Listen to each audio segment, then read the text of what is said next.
안녕하십니까. 원리 강론 전편 총서 부분을 강의하도록 하겠습니다. 인간은 누구나 불행을 물리치고 행복을 찾아 이루려고 몸부림치고 있습니다.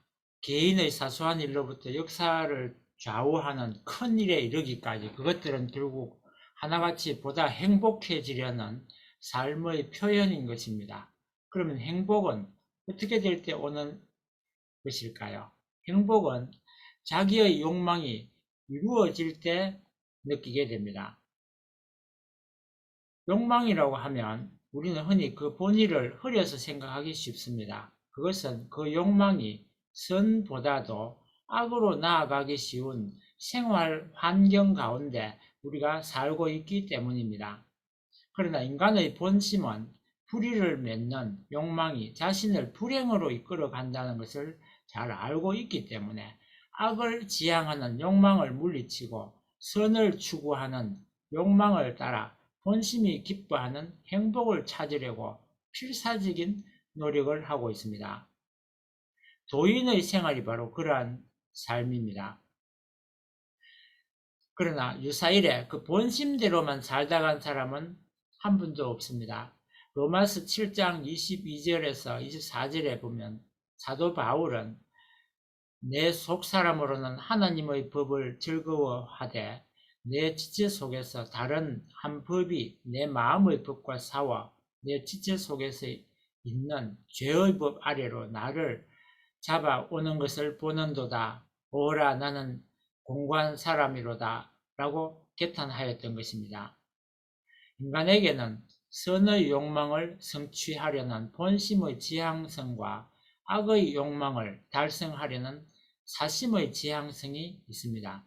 이 본심과 사심은 동일한 객체 속에서 각기 상반된 목적을 앞세우고 치열한 싸움을 하고 있습니다.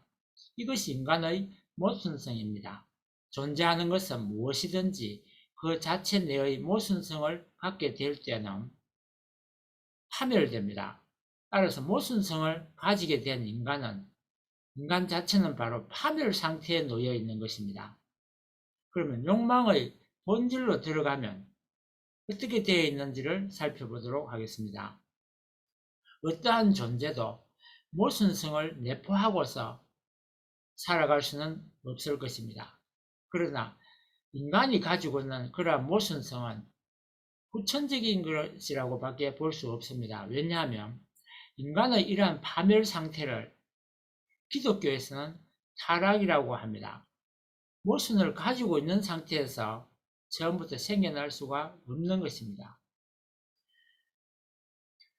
인간은 어떻게 해야만 불행을 물리치고 행복으로 나아갈 수 있을까요? 인간은 이와 같은 자기 파멸에 이르고 있는 것을 잘 알고 있기 때문에 악의 욕망을 물리치고 선의 욕망을 따라 하나의 목적을 지향하는 것으로서 그 자체의 모순성을 제거하려고 필사적인 노력을 하고 있습니다.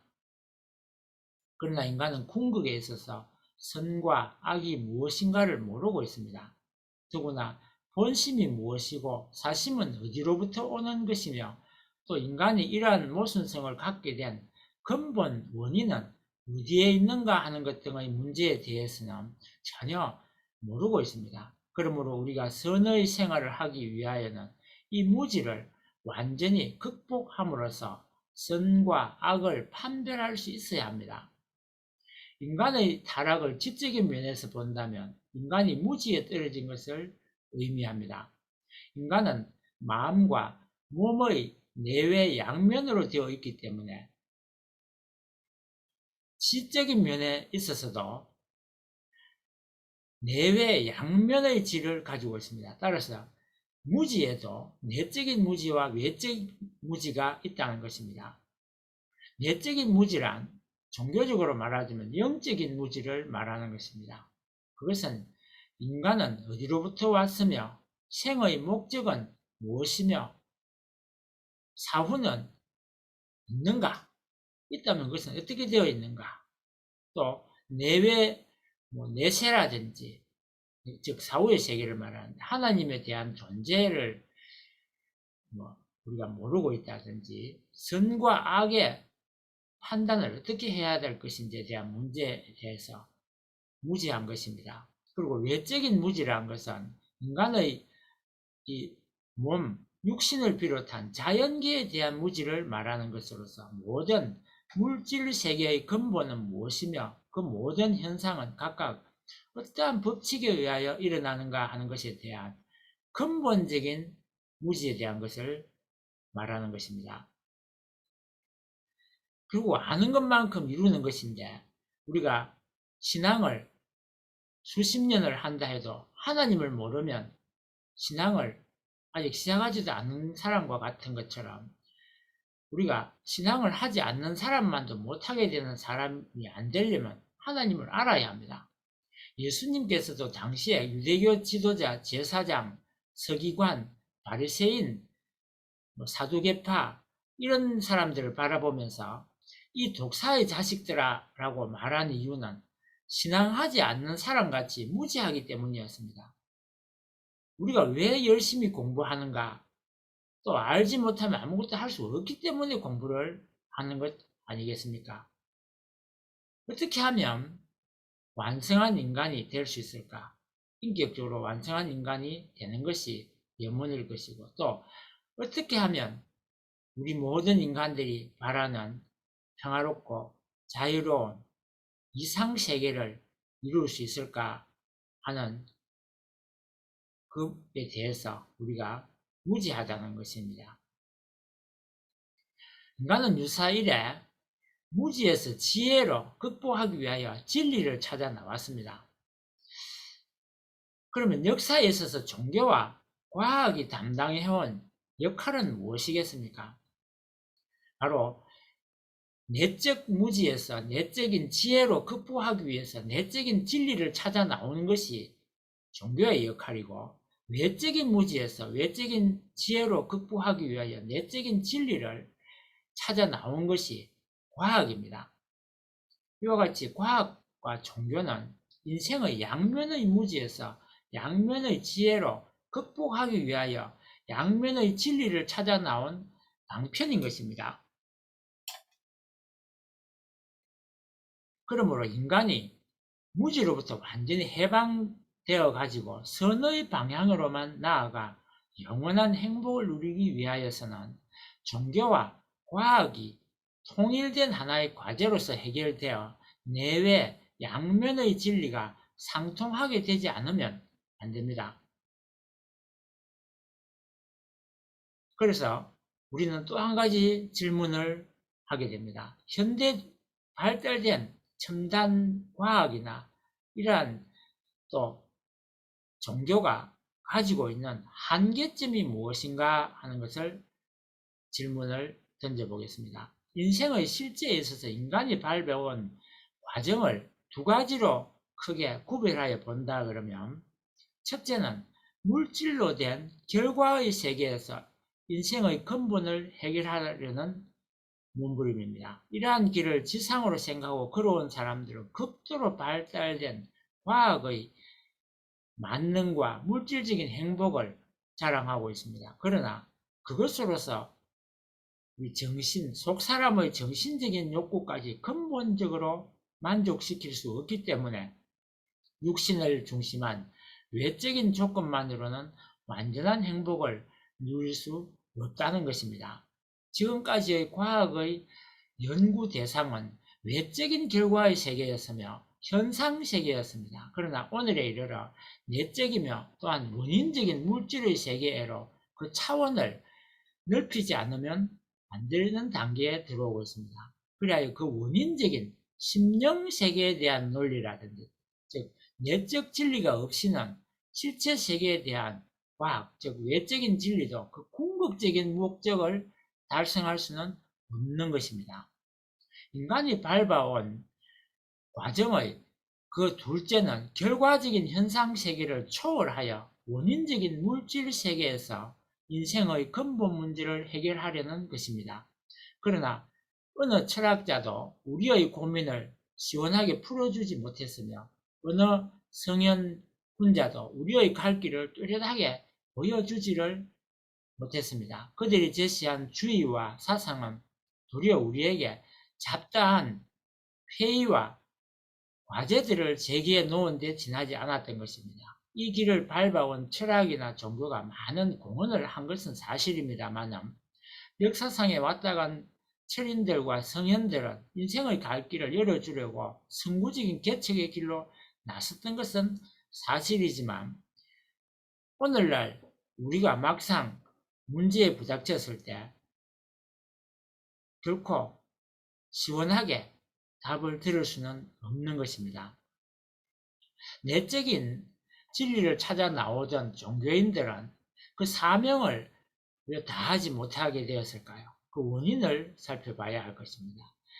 마음과 몸이 완전히 합해야만 완전한 인격을 이루는 것과 같이 본질과 현상의 두 세계도 완전히 합치되어야만 이상세계를 이룰 수 있는 것입니다. 진정한 육신의 행복이 없이 심령적인 기쁨도 있을 수 없습니다. 그런데 지금까지 종교는 내세를 찾기 위하여 육신의 행복을 멸시해 왔기 때문에 부정할 수 없는 현실과 육신의 행복욕은 도인들을 붙들어서 번뇌의 골짜기로 몰아가고 있었습니다.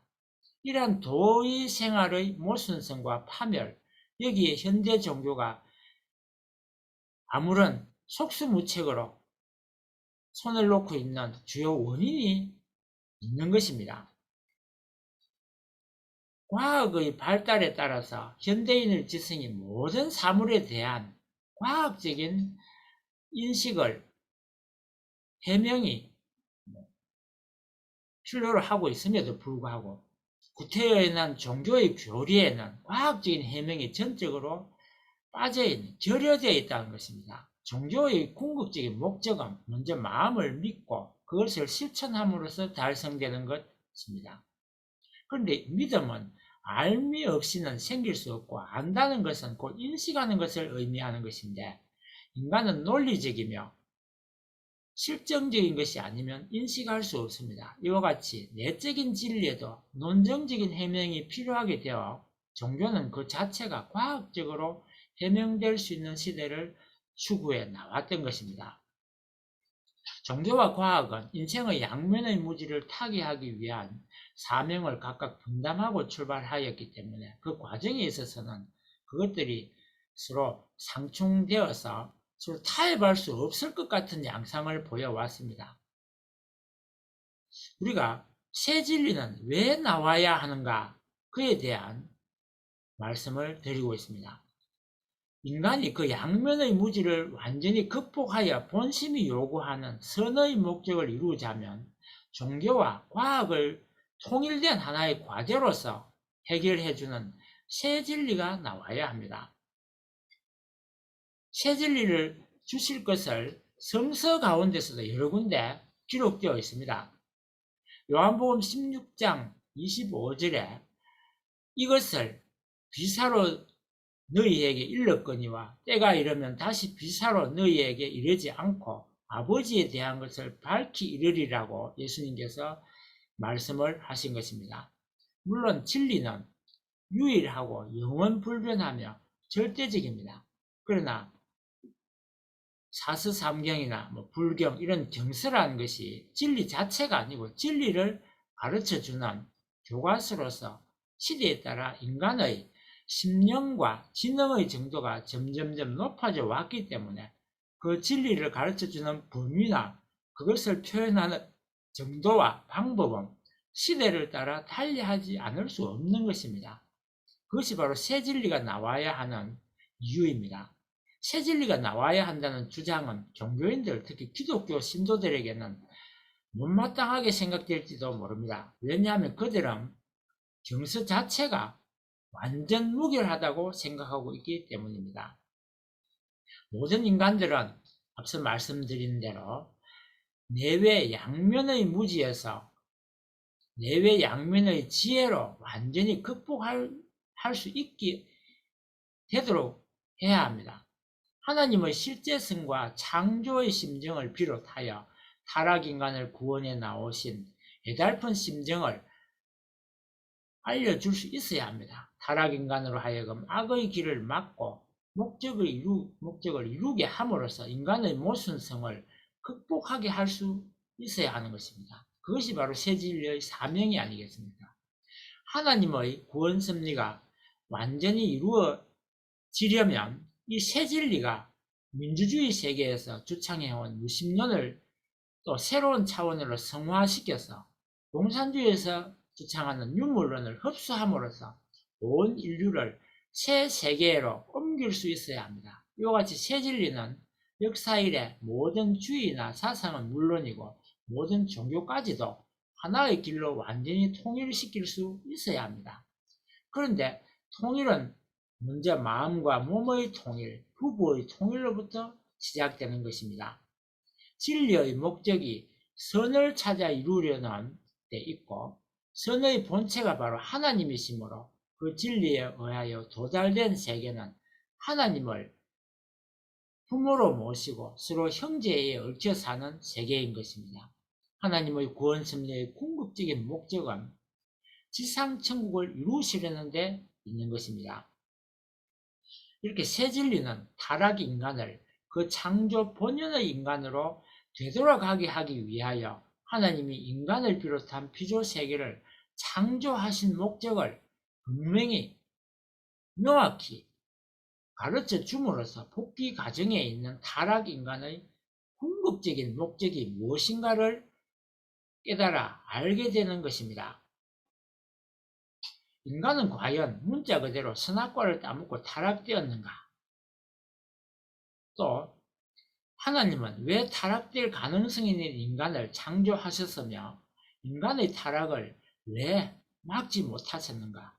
하나님은 왜 창조의 권능을 가지고 일시에 죄악 세계를 구원하지 못하시는가 하는 것에 대한 이러한 문제들을 완전히 새 진리는 풀어줄 수 있어야 합니다. 인류 역사가 하나님의 섭리 역사임에도 불구하고 모든 법도의 주인이신 하나님이 오랜 복귀 섭리의 기간을 두시고 아무런 계획도 없이 무질서하게 섭리에 나오실 리는 없습니다. 그러므로 이 새 진리는 인류 죄악 역사의 출발과 섭리의 과정 그리고 종말에 관한 근본적인 문제들을 하나도 빠짐없이 명확하게 풀어줄 수 있어야 합니다. 이것으로서 우리는 역사상 나타난 모든 사실들이 타락인간을 구원하여 나오신 하나님의 심정의 반영이었다는 것을, 섭리였다는 것을 깨닫게 될 것입니다. 신학계에서는 논쟁을 나왔던 삼위일체에 대한 근본적인 계명이 있어야 합니다. 하나님의 인류에 대한 구원은 그 독생자로 하여금 십자가에 달려 피를 흘리게 하셔서만 가능하였던가 하는 것입니다.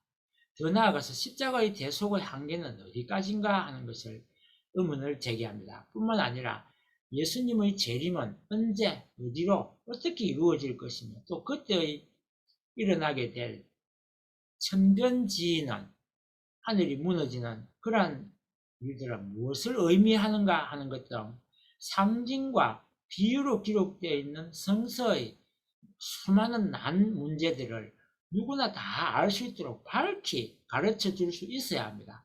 이러한 진리로서만 각양각이한 성서의 해석으로 인해서 일어났던 수많은 교파분열의 필연성을 다 제거하고 지향하고 그것들을 다 통일할 수 있는 것입니다.